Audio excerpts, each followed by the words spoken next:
Hello my dear student. आज के इस वीडियो में मैं बायोस्फीयर रिजर्व्स ऑफ इंडिया की बात करने वाला हूं, मतलब भारत के प्रमुख जैवमंडल आरक्षित क्षेत्रों के बारे में।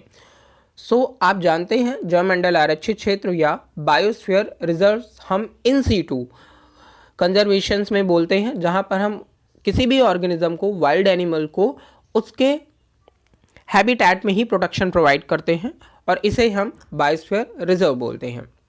इनके बारे में कुछ इंपॉर्टेंट फीचर्स, चाहे वो साइज रेंज रहा हो, स्ट्रक्चर रहा हो या ऑर्गेनिज्म टूरिज्म से रिलेटेड रहा हो, प्रीवियस वीडियो में मैंने आपको समझाने की कोशिश की थी प्रीवियस वीडियो के हेल्प से। इस वीडियो में हम सिर्फ और सिर्फ लिस्ट देखेंगे, इंडिया के कुछ बायोस्फीयर रिजर्व्स के नेम देखेंगे और उनके बारे में अंडरस्टैंड करने की कोशिश करेंगे। So moving forward about the list of biosphere reserves of India. So student, यहाँ पर कुछ ईयर दिए हुए हैं, नेम दिए हुए हैं, स्टेट, टाइप एंड की फाउना ऑर्गेनिजम्स के दिए हुए हैं बायोस्फीयर रिजर्व से रिलेटेड। तो मोस्टली यहाँ पर ईयर बहुत ज़्यादा इंपॉर्टेंट नहीं होता है, तो हम ईयर के बारे में डिस्कस नहीं करेंगे। इवन आप चाहें तो यहाँ पर ईयर लिखे हैं लिस्ट में मैंने, तो आप उन्हें अपनी नोटबुक में मेंशन कर सकते हैं, बट यहाँ पर हम नेम, स्टेट, टाइप और की फाउना की बात करेंगे। स्टार्ट करते हैं। फर्स्ट हमारा बायोस्फीयर रिजर्व होता है ग्रेट रन ऑफ कच्छ, जो कि गुजरात में प्रेजेंट है और ये डिजर्ट टाइप का है। देन इनका की फाउना क्या है? इनका की फाउना है इंडियन वाइल्ड एथ, भारतीय जंगली गधा। ठीक है, ये इनका की फाउना है। सेकेंड वन की बात करते हैं। सेकेंड वन है हमारा गल्फ ऑफ मन्नार, ये तमिलनाडु में प्रेजेंट है और इसका टाइप है कोस्ट टाइप का होता है, तो सिंपल सी बात है कि हमारा एक्वेटिक से रिलेटेड होगा ये। और डुगोंग या सी काऊ, डुगोंग या सी काऊ इनका की फाउना है। सी काऊ आप जानते हैं ओशियंस में रहती हैं सी काऊ, और ये हमारे यहाँ तमिलनाडु में पाई जाती है, जिसे हमने बायोस्फीयर रिजर्व फॉर्म कर रखा है। थर्ड वन यहाँ पर हमारा होता है, बहुत ही इंपॉर्टेंट है, सुंदरबन। सुंदरबन के बारे में आप जानते हैं ये वेस्ट बंगाल स्टेट में है और ये गैंगेटिक डेल्टा टाइप का बायोस्फीयर रिजर्व है। और यहाँ पर हमने रॉयल बंगाल टाइगर को हमने यहाँ पर प्रोटेक्शन दिया है, बंगाली चीता। ठीक है, देन उसके बाद ये इंपॉर्टेंट इसलिए भी है क्योंकि ये वर्ल्ड का सबसे बड़ा डेल्टा है सुंदरबन। ठीक है, तो इसलिए भी ये बहुत ही ज़्यादा इंपॉर्टेंट हो जाता है। देन फोर्थ वन की बात करते हैं यहाँ पर हम। नेक्स्ट हमारा है यहाँ पर कोल्ड डेजर्ट के बारे में हम बात कर रहे हैं, जो कि हिमाचल प्रदेश में है और वेस्टर्न हिमालय का पार्ट है ये। और यहाँ पर हमने स्नो लियोपॉल्ड को प्रोटेक्शन प्रोवाइड किया है और इनका की फाउना मतलब क्या हो जाएगा? स्नो लियोपॉल्ड हो जाएगा। नेक्स्ट वन की बात करते हैं, ये इंपॉर्टेंट है और इनका नाम है नंदा देवी बायोस्फीयर रिजर्व। ये उत्तराखंड में है और वेस्टर्न हिमालय टाइप का है, मतलब ये वेस्टर्न हिमालय के पार्ट पे प्रेजेंट है नंदा देवी। एंड यहाँ पे अगर हम की फाउना की बात करते हैं तो कोई स्पेशली की फाउना नहीं है, हमने उस एरिया को जो है प्रोटेक्शन प्रोवाइड कर रखा है। ये है नंदा देवी के बारे में।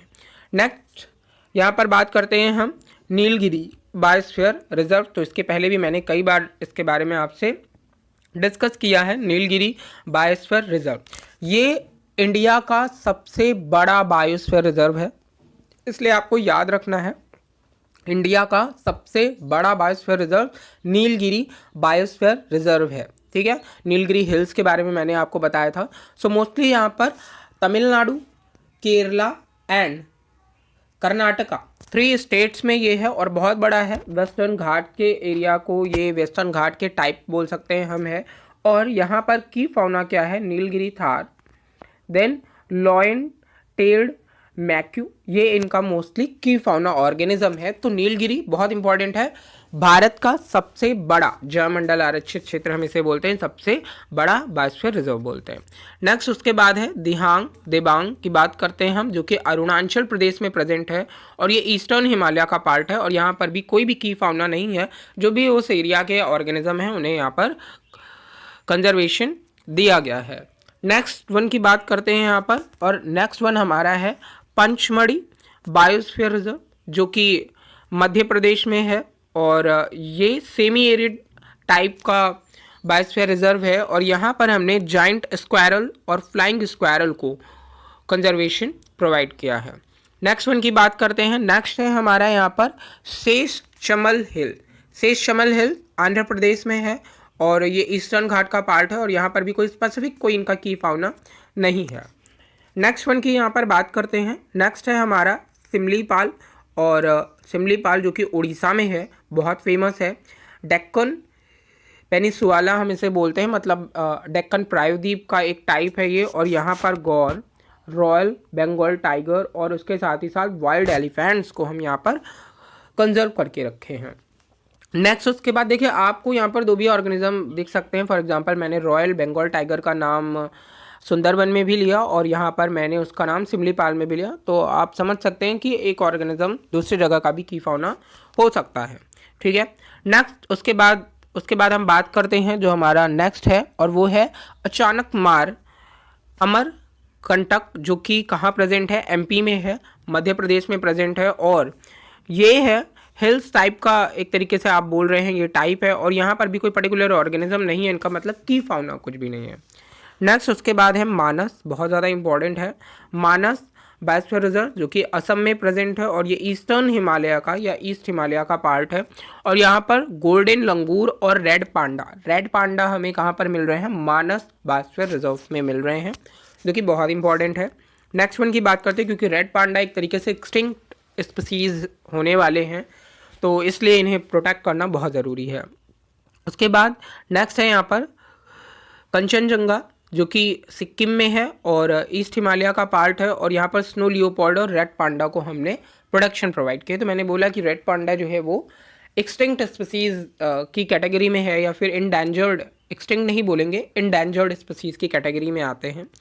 नेक्स्ट उसके बाद हम बात करते हैं यहाँ पर अगस्त्यमलाई बायोस्फीयर रिजर्व्स की, जो कि केरला और तमिलनाडु दो स्टेट्स में है। और यहाँ इसे हम वेस्टर्न घाट का पार्ट बोलते हैं, क्योंकि केरला और तमिलनाडु क्या है, वेस्टर्न घाट एरिया में आते हैं। और यहाँ पर भी नीलगिरी, थार एंड तहर और उसके साथ ही साथ एलिफेंट्स जो हैं इनके इंपॉर्टेंट की फाउना है। नेक्स्ट वन है जो कि हम बोल रहे हैं नॉक्रैक, या फिर एक यहाँ पर है great Nicobar biosphere reserve. Then ये कहाँ पर है, तो अंडमान एंड निकोबार आइसलैंड्स पर प्रेजेंट है, और ये आइसलैंड टाइप का बायोस्फीयर रिजर्व है।